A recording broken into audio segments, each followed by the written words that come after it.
Her fiance's betrayal led her into the arms of a dangerous billionaire. Now she's trapped playing the role of his lost love, but his eyes hold secrets darker than her worst fears. When the real woman returns, old obsessions ignite, and a hidden ally slips her a key to freedom.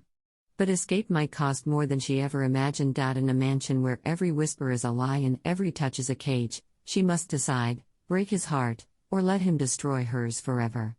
Hello everyone, this is Drama Lab, let the story begin. The neon lights of Vale City blurred as I slipped into Envy Lounge, my heart hammering against my ribs. It was my first time in such a place, smoke curling through the air, bass thudding like a trapped beast, strangers grinding against each other in a haze of desperation. I wasn't here for the thrill. I was here to catch a liar. Mia's voice still rang in my ears. I saw Ethan with her this morning, Lila. They weren't just talking. 3 years.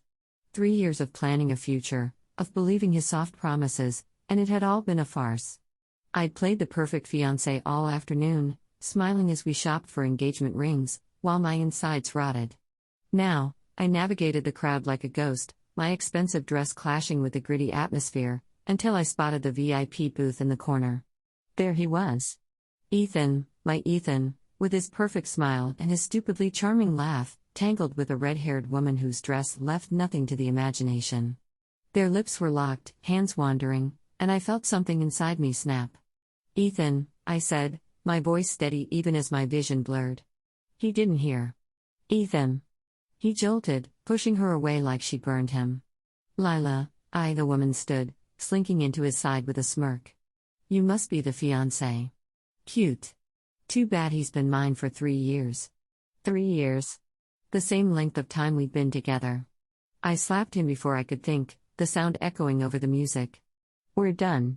I turned, ignoring his protests, and ran out into the night, tears finally spilling when the cool air hit my face. Then I collided with a wall of muscle. Warmth and whiskey and something sharp, cigarettes, wrapped around me. I glared up, ready to snap, but the man's eyes stopped me. They were dark, almost black, flecked with gold, and unnervingly clear despite the alcohol on his breath. "Come with me," he said, low and rough. "I'll give you anything you want." Before I could scream, his mouth crashed into mine. It was hungry, and I hated how my knees weakened. I pushed at him, but he was too strong, his hands clamping down on my wrists. "Take her," he murmured to someone behind me, and suddenly I was being dragged toward a sleek black car. "Let me go, you bastard," I yelled, kicking at the seats as the door slammed shut. He laughed, a low, dangerous sound. "Bastard? Just wait." I woke up in a room that looked like a museum, white marble, floor-to-ceiling windows, a bed big enough for a family. My wrists ached, and memories of the night before hit me like a truck. The man sat on the edge of the bed, watching me with those intense eyes. "Remember my name," he said. "Kai Voss. Kai Voss." The name sent a chill down my spine. Everyone in Vale City knew Kai, rich, ruthless, rumored to have blood on his hands. "Why am I here?" I asked, my voice trembling. He traced my cheek with a finger, his touch cold. "You look like her. Sylvia. Sylvia." The name hung in the air like a curse. I later learned she was his obsession, the woman who'd left him years ago. And I was her replacement. "From now on, you're Sylvia," he said. "Be good, and maybe I'll let you leave." I spent weeks in that gilded cage. He controlled everything, what I wore, what I ate, when I spoke. He hated when I laughed, said it made me look too unlike her. He loved when I cried, said it was just like Sylvia's pout. I plotted escape, but his guards were everywhere. Then, one afternoon, he took me to a boutique downtown, his boutique, of course. And there, browsing dresses, was Ethan and that red-haired woman. Well, if it isn't the cast-off, she sneered. Ethan paled when he saw Kai. "Mr. Voss," Kai pulled me close, his chin resting on my shoulder. "My doesn't like your tone," he said, his voice casual, but his eyes were lethal. Ethan's face went whiter. Later, in the car, Kai's grip on my arm tightened. "Forget him. By next week, he won't matter."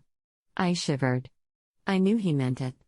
He took me to a mansion, far from the city, where the walls felt like they were closing in. He brought me a ring, cold and heavy, and said we'd marry to please the family. I knew it was a lie. He just wanted to chain me here forever. Then Sylvia came back. She sauntered into the mansion like she owned it, her smile sharp. "Kai, darling. You've been keeping toys while I was gone?" She looked at me, disdain dripping from her voice. Cute, but she's no me. Kai's jaw tightened, but he didn't send her away. Instead, he watched us, like we were a show. Sylvia took pleasure in torturing me, smashing my favorite mug, mocking my clothes, whispering lies about Kai's true feelings. One night, I found a phone hidden under my pillow.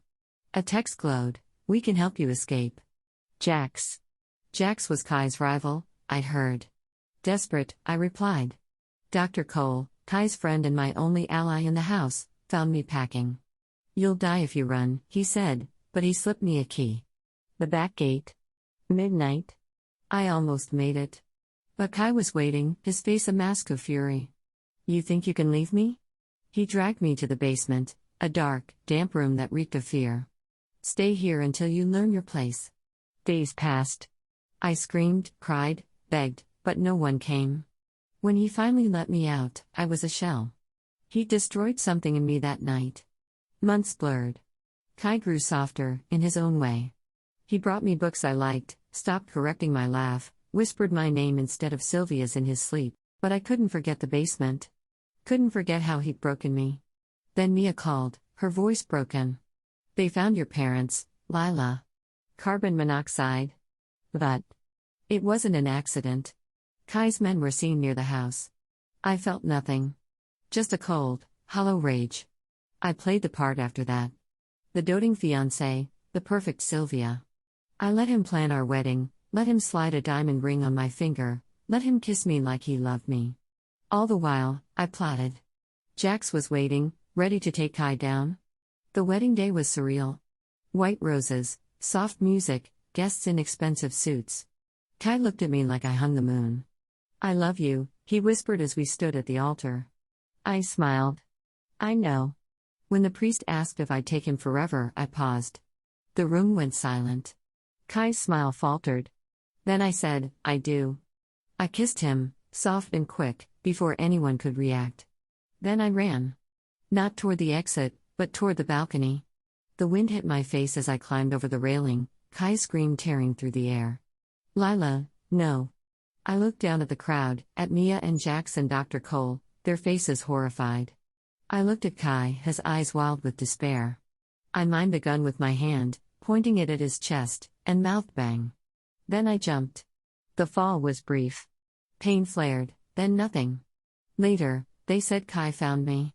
They said he held me, whispering apologies until the ambulance came. They said he went home that night, took his gun, and aimed it at his heart. They buried us together, despite Jax's protests.